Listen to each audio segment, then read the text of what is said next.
فاسألوا أهل الذكر إن كنتم لا تعلمون.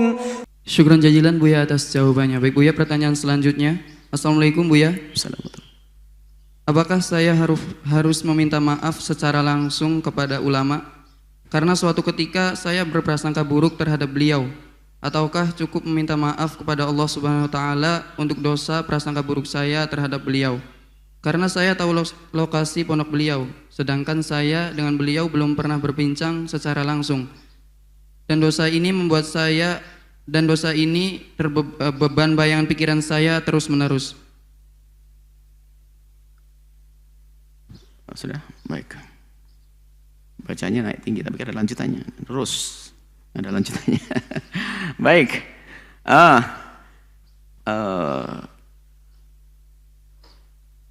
Prasangka buruk dengan ustadz, dengan manusia biasa saja. Dengan manusia biasa saja. Kalau kita prasangka buruk, hendaknya segera kita rubah. Kuncinya, prasangka buruk Anda kepada seseorang jika belum bisa Anda rubah menjadi prasangka baik, maka paling tidak abaikan, tinggalkan prasangka buruk. Itu minimal. Ini kunci. Sebab memang susah merubah prasangka buruk menjadi langsung prasangka baik, nggak mudah. Karena memang dalam hatinya sudah ada kekotoran. Tapi paling tidak di saat Anda belum bisa pindah dari prasangka buruk menjadi prasangka baik, paling tidak tinggalkan prasangka buruk itu tersebut. Upayakan untuk Anda hilangkan. Di saat Anda ingin terbawa diri Anda untuk mengingat orang tersebut dengan kejelekan yang Anda duga, maka Anda pinggirkan. Kemudian Anda tutup dengan kebaikan-kebaikan. Terus itu kan upaya. Upaya dengan pikiran kita, upaya dengan hati kita. Akan tapi setelah itu lihat, untuk mempermudah, doakan dia dengan doa kebaikan dan mohonkan ampun kepada Allah untuk dia dan untuk Anda.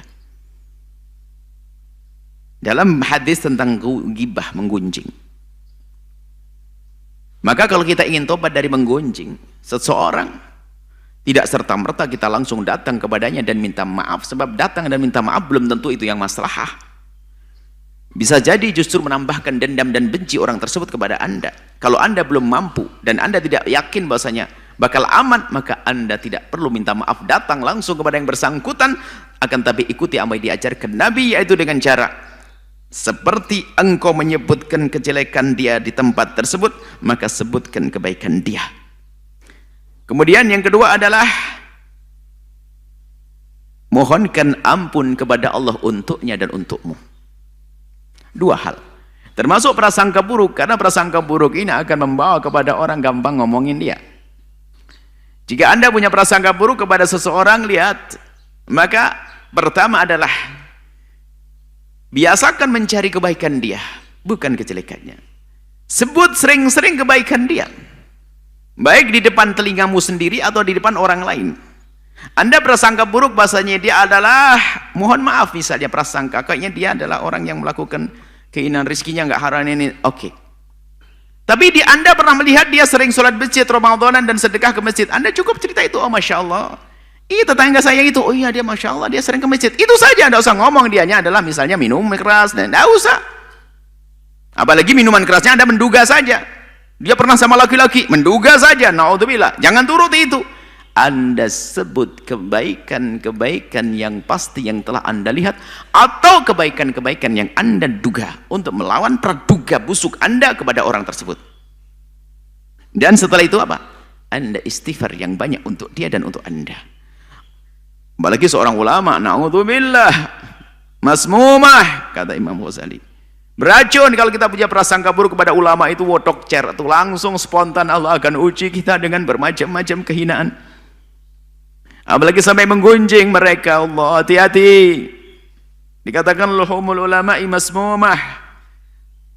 Kalau kita suka ngomongin, waduh racun buat kita, makanya jangan sampai, hati-hati. Artinya itu sudah pada martabat tinggi itu. Kalau sudah berani kepada tokohnya, ulamanya yang digunjing, diomongin, diprasangka buruk, itu adalah rentetan perjalanan dari pendakian-pendakian kehinaan.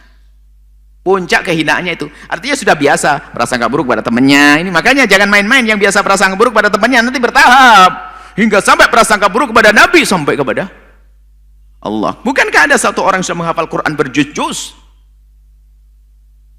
Hafal Quran dia, kalau suruh keluar mengeluarkan Quran, hebat luar biasa. Tapi ternyata di saat melihat kisah pernikahan baginda Nabi dengan Sayyidat Zainab, kisah Zainab dan Sayyidina Zaid, langsung dikuasai oleh prasangka buruk. Prasangka buruk kepada Nabi, tak tahu murtad sampai hari ini keluar dari iman. Dan disebutkan kisah anak ini masih hidup hari ini. Bayangkan.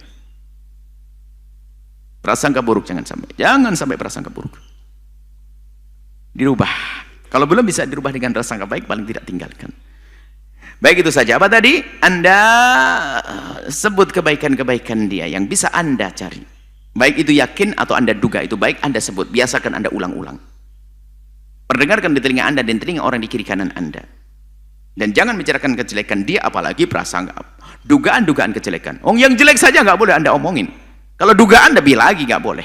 Kemudian setelah itu Anda istighfar untuk dia. Dan istighfar untuk Anda. Maka dengan itu semuanya, maka akan semakin reda hati Anda, akan mudah untuk prasangka baik kepada guru tersebut, ulama tersebut. Untuk datang, tidak perlu datang. Tidak gampang untuk datang kepadanya. Mungkin Anda juga tidak kuat. Atau bahkan mungkin menjadi tidak baik antara hubungan Anda dengan beliau.